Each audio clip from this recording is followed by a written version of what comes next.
Hello, everyone. Mike's MMA Picks here, checking in with you in the aftermath of UFC 287. What an incredible card we were treated to. Still under the weather, been under the weather for the past week or so, and needed to come in front of the camera today and chat with you about everything that went down. What an incredible card. Goodness gracious. Let's say that one more time. Goodness gracious. What a hell of a card, where we saw Israel Adesanya brutally knock out Alex Pereira in dramatic fashion. Man, that Israel Adesanya has a flair for the dramatic. The way, not only to get the finish, but the celebratory pose with the arrows, and then the post-fight speech. Man, he had it all. And now where does Alex Pereira go from here? You know, he's got one win. Adesanya has one win now in 4 shots. Great bout. But let's get back to this quick recap here, where we had the first bout of the evening, where Sam Hughes was able to turn the tide on Jaqueline Amorim. I have some questions about this fight. You had Amorim come in and looked like she was grabbing the glove early. It looked like Sam Hughes was grabbing the glove multiple times. Jaqueline Amorim had that rear naked choke locked in 2 separate times, 2 occasions. And you saw the toughness of Sam Hughes on full display. She hung in there, and then we knew the cardio, when that came into play, Sam Hughes, that's a difference maker for her, but she had to overcome some serious adversity. May have bent the rules to some extent, and walked away with a win in that spot. Next up, we had Steve Garcia, who took on Shaylin Nerdenbecky. Now, this is another fight where you had the favorite Nerdenbecky, who was having some success, dropped Steve Garcia early, and then Steve Garcia turned the tide, was able to commit to his strikes, man. The way he barrels in, leaves no stone unturned, and is willing to pay the price in doing so. He did initially, and you watched the entirety of that bout, and he was able to land on Nerdenbecky, who was not taking damage well at all there, and ended up getting finished, I believe, in the second round. Garcia, he got the Miami crowd on their feet. Very, very impressive from Steve Garcia. He's one of those fighters, though, kill or be killed. He's going to let it all hang out. We got a few comments here. Donnie, good morning. Great to have you on board. Yes. I wanted to take a few minutes out of the day to make sure that we came back to this card and spoke a little bit about what went down. Massive event. So Steve Garcia, where does he go from here coming off of that victory? Man, that division he fights in is filled with talented fighters. And then Nerdenbecky, you know, he's had the fixed fight against Minner. Got to wonder what's going on in the back of his head now after experiencing that and now getting knocked out by Steve Garcia. So I'm just going to go back to the drawing board. And then we have the third fight of the evening, where we saw Ignacio Bahamondes put on a clinic against Trey Ogden. It's interesting. You listen to fighters before they fight. The interviews, Ogden said that he was going to drag Bahamondes to the ground and then put some elbows in his face, and that did not happen. Bahamondes, the larger octagon, able to evade, stay elusive, and put on a kickboxing clinic. So proud of Bahamondes there. It was a nice win. He's got a very bright future himself. I believe only 25 years of age. Ignacio Bahamondes, That Roosevelt Roberts knockout, I keep going back to that. What a spectacular moment. That's going to live on his highlight reel forever. And got to wonder how Roberts is doing on the reincarnation of himself on the tough episodes that will be coming out. So Bahamondes gets the win. That may be the last of Trey Ogden inside of the octagon, taking losses to Jordan Levitt and then Ignacio Bahamondes. Next up, we saw Lupita Godinez. My gosh, she left a lot to be desired against that bout, against her opponent, Cynthia Calvillo. Cynthia Calvillo in her mid-30s, mid to late 30s now, came in, was having the better of the wrestling and was exchanging on the feet, performing well. Calvillo made that very, very close. And I honestly think that's partially due to Lupita Godinez's lack of awareness inside of the octagon. Her fight IQ is not good. It's disturbing to watch Godinez make bonehead mistakes time and time again, not fight to her strengths. And Calvillo stayed in this fight, looked great at times, and she hung in there until the final bell. And I thought that fight could have gone either way, to be honest. Godinez got out of there by the skin of her teeth. That's one of the reasons I typically avoid these low-level women's mixed martial arts bouts from a betting perspective.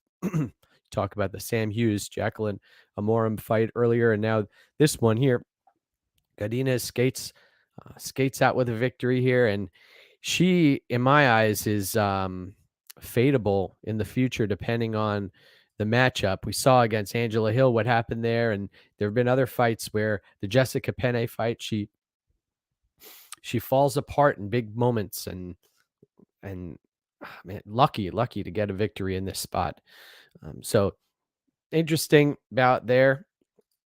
I got some additional comments here. Tim, good morning. Yes, it was a great card, man. It was a hell of a card.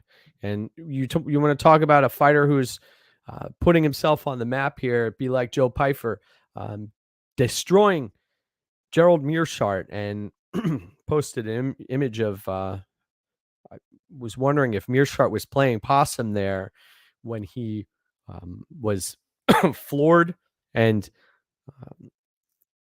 was not attempting to defend himself, and put the referee in a tough spot where he had to make a decision. Is this guy playing possum, or is he legitimately finished? And Meerschaert was done. The power of Joe Pyfer is legitimate, and he is a force to be reckoned with. This is a fighter who's getting better and better every time out. I likened him to a gigantic version of Kyle Nelson. The way he commits to his strikes, the way he moves around the octagon.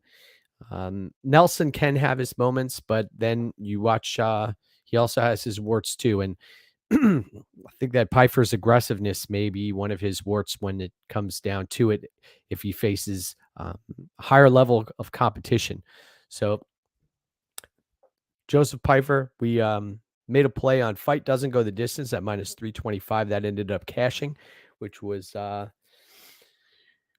play where, you have to weigh the risk and reward. Is it worth paying -300 or so, -325 for a prop that has a very high likelihood of hitting, and it could be either side of the fight that ends up cashing it, right? You had Meerschaert with the submission angle, someone who can get out there and lock up arm bars and chokes and all sorts of goodness out there.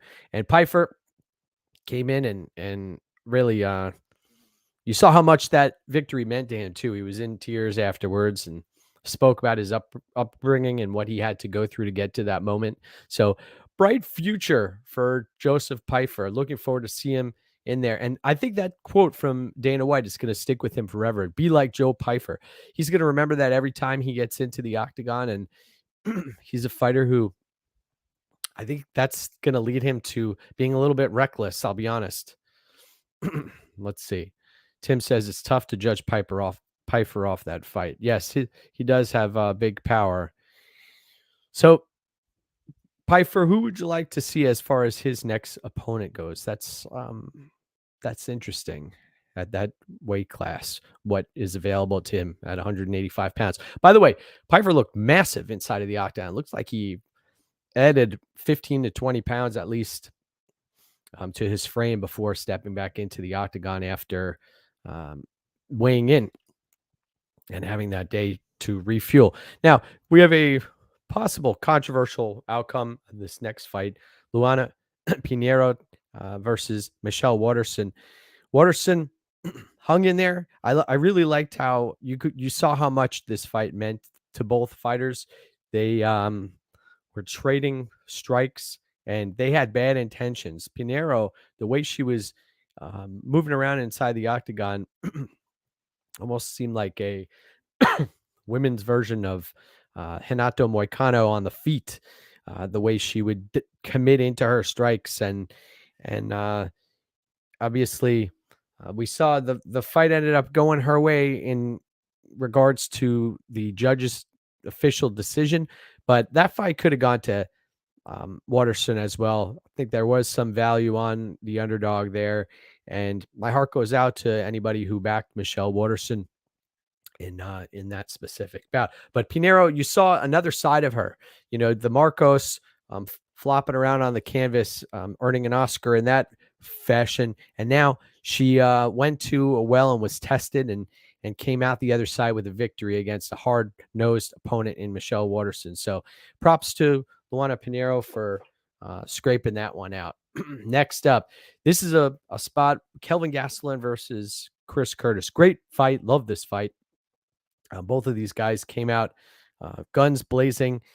Kelvin Gastelum, you saw how fleet of foot he is. He's 31 years of age, looks great, has to tighten up a few parts of his game. I think that he was getting a little reckless out there against a power puncher and Chris Curtis, who was coming, hunting his body and can't stand right in front of Chris Curtis. And Kelvin was doing that the later the fight went. I'm not sure if that had to do with him being exhausted or if he just was trying to meet fire with fire out there. But they got into a gunfight, and I know the clash of heads. I see a lot of people saying headbutt. It wasn't necessarily a headbutt because that means one person initiated it. And I think it was a clash, an accidental clash of heads that caused some damage to Chris Curtis in that bout. And Kelvin looked great, man. He was winning the first round, and then the second round prior to the headbutt could have gone either way. It was a closely fought battle, and then the third round was Curtis's round, but it was a solid fight. Chris Curtis, tough as nails.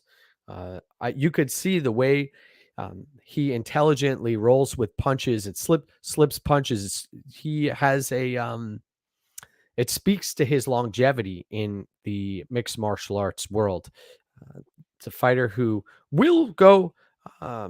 He will meet fire with fire and will go for the kill if he has to, but he also intelligently defends himself with his guard up. And I think a lot of folks out there could learn from Chris Curtis and how he intelligently defends himself inside of the octagon.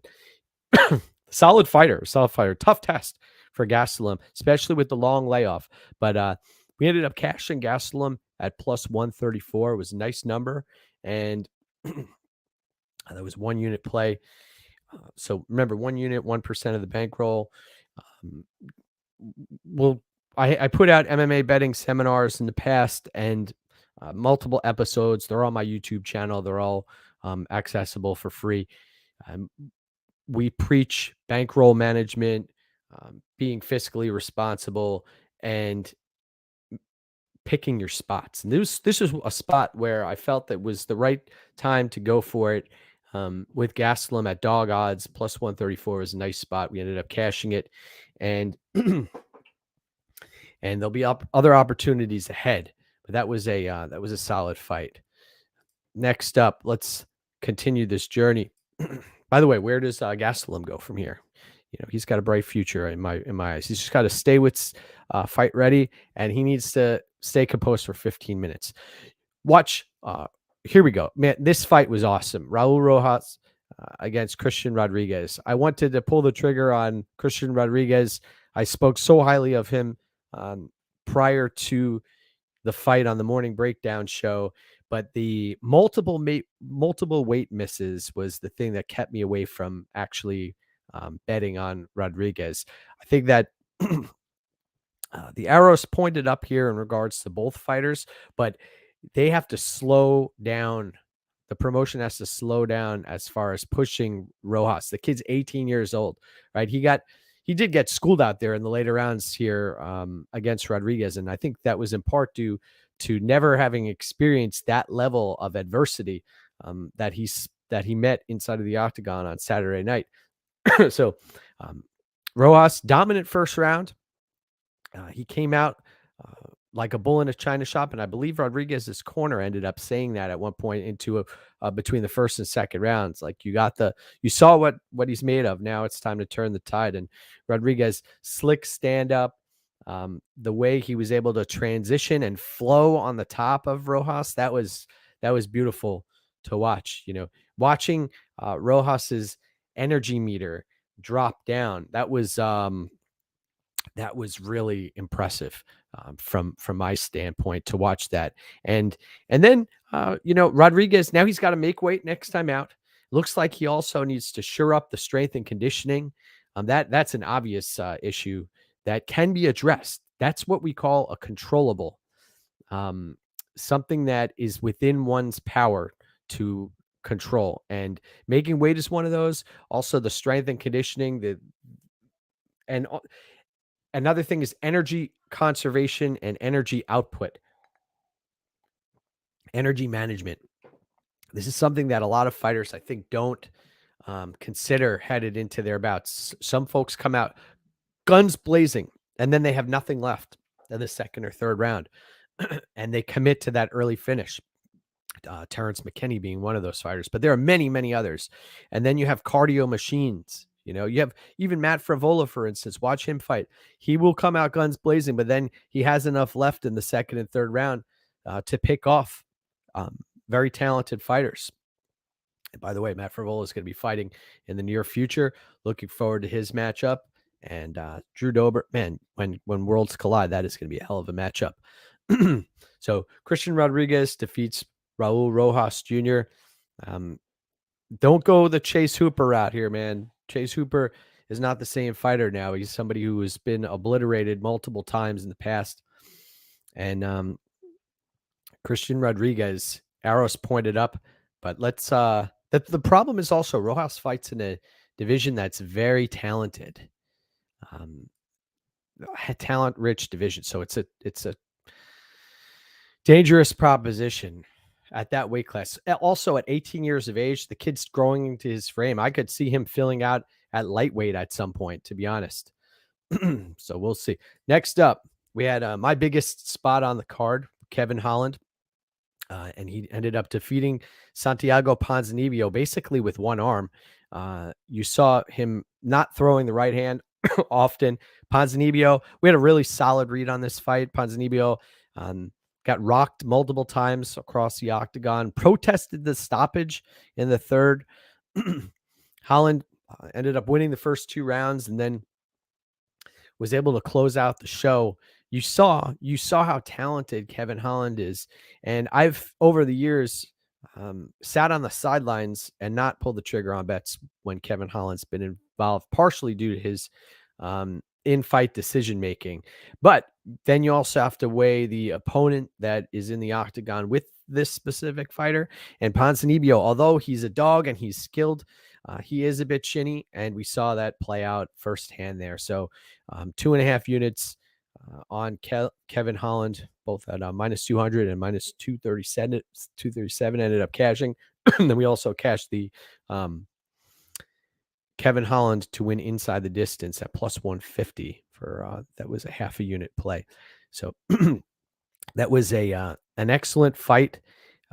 Kevin Holland, one thing about him though, man, I wish his corner could rein him in between rounds. He seems to just get lost and start losing. His eyes aren't on the prize for the entirety of the bout, and that is a concern. But we were able to cash that Kevin Holland play and look forward to seeing where he goes from here. Wouldn't surprise me to see Santiago retire after this, but if he sticks around, he could be fade material again moving forward. I think that chin is a real issue, as talented as he is. Next up, Rob Font defeating Adrian Yanez. Now, this is a spot where you saw another talented fighter, but a fighter who has been a bit of a hype train get derailed here. Yanez fighting the likes of Tony Kelly and Randy Costa and others, an aging Davey Grant. And now he comes in here and fights Rob Font, who has lost to the best of the best. So I ended up picking Font. I didn't make a play on the bout, and I knew that Font was at risk at range, and anytime he tried to exchange in the pocket, I thought this fight was going to end up hitting the mat at some point because Yanez looks like he has some gaping holes there on the ground. But Font ended up getting hurt a few times very early, and then Yanez getting lit up by the jab and then brutally knocked out. Impressive from Rob Font, and you see how talented he is at that division. Man, bantamweight is unbelievably stacked. Love that division. We have a fight, a title fight coming up here, I believe, in May, between Triple C, Henry Cejudo, and Aljamain Sterling. Really looking forward to that fight as well. So Rob Font moves on.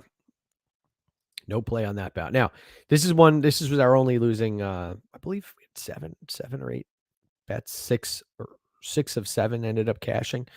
And one of them that didn't was the Burns Masvidal under 2.5 at minus 120. This fight, you saw how shop worn Jorge Masvidal is. That was clear as day. Burns ended up not gunning for the finish after the fight. He ended up blaming Masvidal for being greased. And you got to wonder, Burns wasn't able to get much done on the mat as far as attacking submissions, but he did perform well in regards to landing his strikes and his overhand punches, his hooks. They were landing right on the button of Masvidal, and Masvidal looked like he was within a couple of strikes of being finished, but he ends up toughing it out in front of his home crowd and got the nice send-off. Thank you, Jorge Masvidal, for bringing that bout to and bringing that event to South Florida. I wish I could have been there. I mentioned in the morning breakdown show, some of my favorite places to go down south are Miami and Key Largo and Isla Mirada and Marathon. There's a place, I believe in Marathon, called Sparky's Landing. It's a nice place to grab a beverage, and then you have Key West, all the way down at the end of the Keys. Highly recommended for any folks who still find themselves in South Florida after the event. If you have the time, grab yourself a convertible and scoot on down to the highway there and cross over the bridges and end up with yourself and manatees down there and all the conch shells and wonderful food that's available in South Florida and the Keys. So cheers to Jorge Masvidal for a tremendous career, and Gilbert Burns. I don't think he's going to get the Colby fight. Do you? Do you honestly believe Colby's that's going to come to fruition? That Burns is going to leapfrog him? I don't think so. Colby Covington versus Leon Edwards should be a hell of a matchup. I'm looking forward to that fight. Actually, lean Covington there, but looking forward to that fight playing out. Then we have the main event of the evening. Israel Adesanya defeating Alex Pereira in what was an incredible bout. What an incredible championship fight where you saw a little rope-a-dope action going on. Pereira came out early with those brutal leg kicks and was he had that left hand cocked and was ready to unleash it, but he never got to throw that left hook. he maybe in that final exchange, I think he threw it 1 or 2 times, but it wasn't a main weapon, and he looked like he was trying to set it up a few times. And you know who deserves a lot of credit here? Israel Adesanya's coach, Eugene, for implementing a game plan that had Adesanya circling and using tremendous footwork and cutting angles to put himself in a situation where he was able to we're not talking about the backed up against the fence portion, because that was a dangerous spot. But prior to that, he was working on trying to find some angles there. And then that fight ending sequence, you saw that Adesanya was clearly waiting for that moment and ended up landing that brutal right hand, and then the second one, and then the follow up with the hammer fist that was sent from the gods. That was a thing of beauty. So tremendous, tremendous fight. We hit Israel Adesanya. That was a 1.5 unit play at minus 135, and also another play 1 unit. Adesanya Pereira fight doesn't go the distance at minus 142. So that was a great, 2 great spots there, and we were able to cash both of them. So ended up with a phenomenal night of the books, and from an entertainment perspective, it was off the charts. That was one of the best moments in combat sports history, in all of sports history. This speech afterwards, with Israel Adesanya's message: if you could feel as happy as I am one time in your life, that's what he wants everybody to feel. And then he said that he feels it again and again and again, and that speaks to his greatness. So he had to fight his boogie monster, his Terminator, and he did it. He pulled it off. It was incredible, and that sets things up now for who's next, right? That's the big question. Who's next for Israel Adesanya? So looking forward to that. Looking forward to that. So thank you everybody for popping in. I wanted to keep this video under 30 minutes. Want to wish you a tremendous Monday. I know I'm still hurting here, but looking to make the road to recovery and get back to UFC Kansas City this weekend. So we got some great fights to look forward to here. And remember, my buddies, go get what's yours. Have a great rest of your day, and I'll talk to you soon. Thank you.